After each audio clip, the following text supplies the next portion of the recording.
Di baling magtiis kami, wag lang yung pamilya namin. Hapon na nga mga idol at patuloy pa rin kami nagtatrabaho dito sa itaas, dito kami sa rooftop. At sa mga nagko-comment pala sa atin na bakit pinasok ko daw itong pagko-construction, ito lang yung masasagot yung mga idol. Gusto ko lang subukan yung sarili ko kung kaya ko. At itong trabaho namin mga idol, hindi naman talagang tinatawag na construction. Wala kaming hinahalong siminto o binubuhat na mabibigat. Bali mga idol, nagwa-waterproofing lang ba kami. Kami yung nagmamasilya dito sa mga rooftop para hindi tumagas yung tubig pag sumapit yung bagyo o yung panahon ng tag-ulan. Kaya ito lang talaga yung ginagawa namin, nag-grinder kami at minamasilya. At dumating nga yung oras mga idol, pagsapit ng 4:30 ng hapon, biglang umambon at ayan mga idol, lumakas na yung ulan at kaya nag-decision kami, inayos yung mga gamit at bumaba na lang kami. Oops!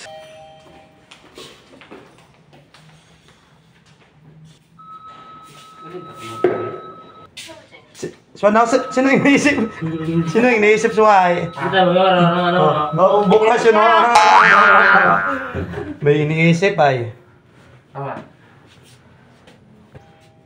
Berde yung adlaw pa isod ang datong nabrahan. Oh, okay. Umaga pa ito.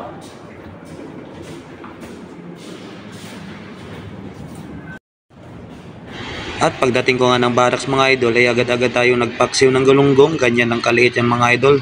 Parang daliri lang kaliit pero 260 na yung kilo niyan dito sa Baclaran mga idol.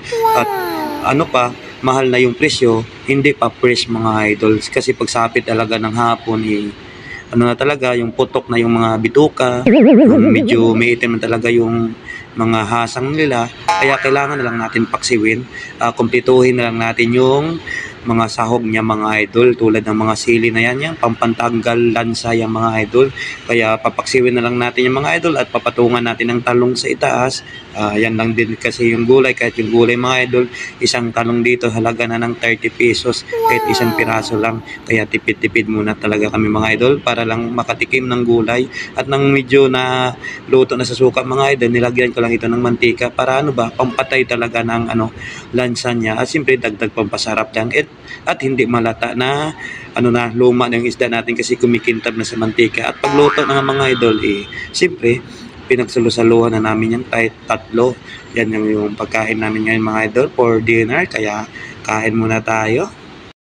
At siyempre habang kumakain kami, gusto ko lang klaruhin na yung iba kasi iniisip maganda talaga yung trabaho namin dito sa malaki yung kita. Oo, malaki yung kita dito sa Manila, pero yung bilihin, nako, napakamahal mga idol. Kaya kung hindi ka marunong tumipid dito, wala ka rin talagang maipadala sa pamilya mo sa probinsya. Kaya para sa family, tiis-tiis muna tayo.